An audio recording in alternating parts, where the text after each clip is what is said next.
పద్మభూషణ్ ఇప్పుడు బాలయ్య.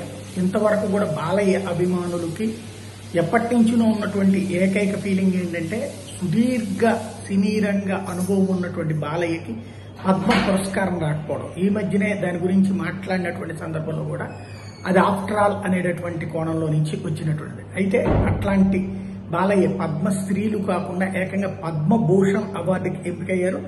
5 దశాబ్దాల పైబడి తెలుగు చలనచిత్ర పరిశ్రమలో ఉన్నటువంటి బాలయ్యకి ఇప్పుడు ఏకంగా పద్మభూషణ్ పురస్కారమే లభించింది. అదే సందర్భంలో ఆయన ఒక పక్కన బసవ తారకం ట్రస్ట్ గాని, ఇంకో పక్కన సినీ నటుడుగానే కాకుండా ఆయన కార్యక్రమాలు అనేది అందరికీ తెలిసినటువంటిది.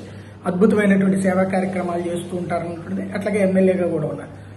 ఇక ఆయనతో పాటుగా ప్రముఖ వైద్యులు గ్యాస్ట్రాంటాలజీ విభాగంలో పరిశోధన చేసినట్టు డాక్టర్ డి నాగేశ్వర రెడ్డి గారికి పద్మ విభూషణ్ కి ఎంపిక అవడం, అలాగే ఎంఆర్పీఎస్ నాయకుడు మందకృష్ణ మాదిక్కి ఎంఆర్పీఎస్ ద్వారా మాదిగల రిజర్వేషన్ కోసం పోరాడారు. ఆయనకి అదే సందర్భంలో వికలాంగుల కోసం పోరాడినటువంటి మందకృష్ణ మాదికి పద్మశ్రీ, అలాగే సహస్రావధాని కవి మాడుగుల నాగఫణి శర్మ గారు, అట్లాగే సాహిత్య విద్యా విభాగాల ఎంపికైన కేఎల్ కృష్ణ గారు, వి రాఘవేంద్రాచారి గారు, పంచముఖి గారు, అలాగే పద్మ పురస్కారాలు లభించడం అన్నటువంటిది మొత్తం తెలుగు వాళ్ళకి అద్భుతమైనటువంటి అవకాశాలు లభించినాయి. తెలుగు వాళ్ళు గౌరవించే ప్రతి ఒక్కళ్ళకి పురస్కారం లభించినట్టే.